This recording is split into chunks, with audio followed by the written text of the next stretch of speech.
bakal ngepresentasiin hasil diskusi kita tentang tugas yang udah dikasih sama Bu Ida halaman 208. Buat pertama-tama kita mau perkenalin diri kita dulu.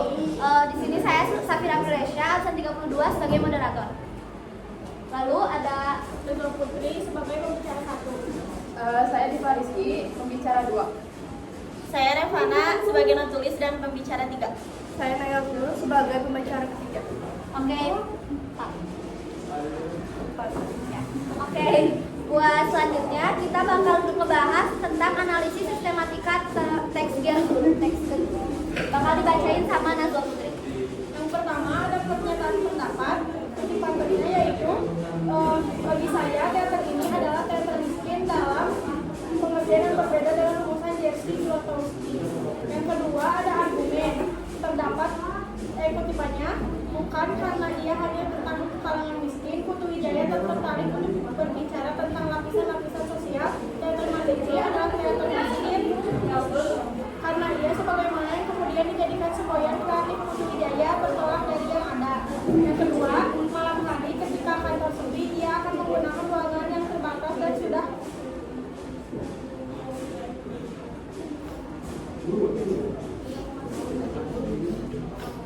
sudah aus itu untuk latihan teater.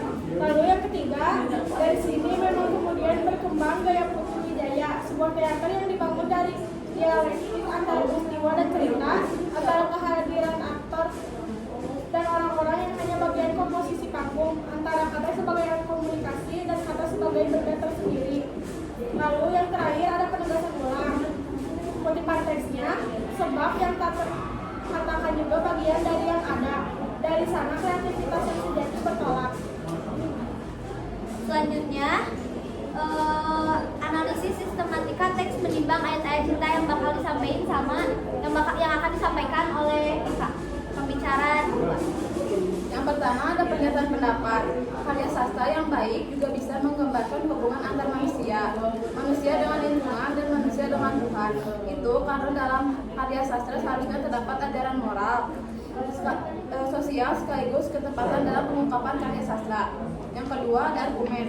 Yang pertama, novel yang kemudian menjadi fenomena tersendiri dalam perjalanan karya sastra Indonesia, terutama yang beraliran Islami karena penjualannya mampu mengalahkan buku-buku yang digantungi. Selanjutnya yang kedua, meskipun mengusung tema cinta, tidak lantas membuat novel ini membahas cinta erotis antara laki-laki dan wanita. Banyak cinta lain yang masih bisa digambarkan seperti cinta pada sahabat, kekasih hidup, dan tentu saja pada cinta sejati Allah Subhanahu wa Ta'ala. Yang ketiga, nilai budaya Islam sangat kental dirasakan oleh pembaca pada setiap bagiannya. Yang terakhir ada penegasan ulang. Gaya penulis untuk mengungkapkan setiap pesan justru menyadarkan kita bahwa sedikit sekali yang baru kita ketahui tentang Islam.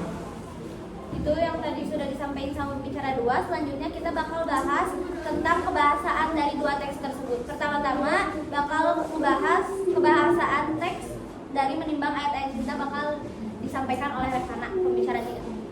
Untuk kaidah kebahasaan teks menimbang ayat-ayat cinta, yang pertama, banyak menggunakan pernyataan-pernyataan persuasif. Untuk kutipannya, nilai dan budaya Islam sangat kental dirasakan oleh pembaca pada setiap bagiannya.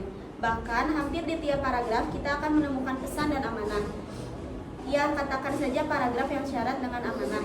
Namun dengan bentuk yang seperti itu, tidak kemudian membuat novel ini menjadi membosankan untuk dibaca karena penulis tetap menggunakan kata-kata sederhana yang mudah dipahami dan tidak terkesan menggurui. Yang kedua, penggunaan pernyataan atau ungkapan yang bersifat menilai atau mengomentari. Kutipan teksnya yaitu, satu hal yang ditemukan terlihat janggal dalam novel ini adalah karakter tokoh, yaitu Fahri yang digambarkan begitu sempurna dalam novel tersebut. Maksud penulis di sini, mungkin ia ingin menggambarkan sosok manusia yang benar-benar mencitrakan Islam dengan segala kebaikan dan kelembutan hatinya. Untuk yang ketiga, ada penggunaan istilah teknis. Kutipan teksnya yaitu ada tenlit dan hiperbola. Yang terakhir ada penggunaan kata kerja mental. Kutipan teksnya, karya sastra yang baik juga bisa menggambarkan hubungan antar manusia dengan lingkungan dan manusia dengan Tuhan. Yang kedua, novel yang kemudian menjadi fenomena tersendiri dalam perjalanan karya sastra Indonesia, terutama yang beraliran Islami, karena penjualannya mampu mengalahkan buku-buku yang beraliran Islami. Dan yang terakhir yaitu, bahkan oleh orang Mesir sendiri memang tidak memiliki sarana bahasa yang tepat untuk mengungkapkan apa yang ingin ia sampaikan.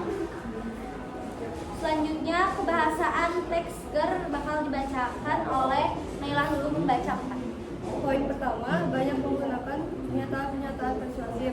Pada kutipan ini, teks tidak ada pernyataan persuasif. Poin kedua, penggunaan pernyataan atau ungkapan yang bersifat menilai atau mengomentari. Yang pertama, teater mandiri pekan ini berumur 40 tahun, sebuah riwayat yang tak ada. Seperti hampir semua grup teater di Indonesia. Bagi saya, teater ini adalah teater miskin dalam pengertian yang berbeda dengan rumusan Jerzy Grotowski. Poin ketiga, penggunaan istilah teknis. Yang pertama ada bunyi, imaji, persepsi, fotograf, dan review. Selanjutnya, poin keempat, penggunaan kata kerja mental. Ada 3 kutipan dalam teks ini. Yang pertama, malam hari ketika kantor sepi, dia akan menggunakan ruangan yang terbatas dan sudah maut itu untuk latihan teater. Yang kedua, ia tak menuntut mereka untuk berakting dan mengucapkan yang harus bercakap. Ia membuat mereka jadi bagian teater sebagai peristiwa, bukan hanya cerita. Yang ketiga, bahasa tak bisa mengungkapkan apa yang ada di bawah sadar, tak bisa mengartikulasikan hidup yang dijalani oleh hidup. Mungkin sekian yang dapat kelompok kami sampaikan. Tadi sudah membahas tentang kebahasaan teks dan juga analisis sistematika teks. Cukup sekian dapat kami sampaikan dari hasil diskusi kami. Terima kasih atas perhatiannya. Wassalamualaikum warahmatullahi wabarakatuh. Waalaikumsalam warahmatullahi wabarakatuh.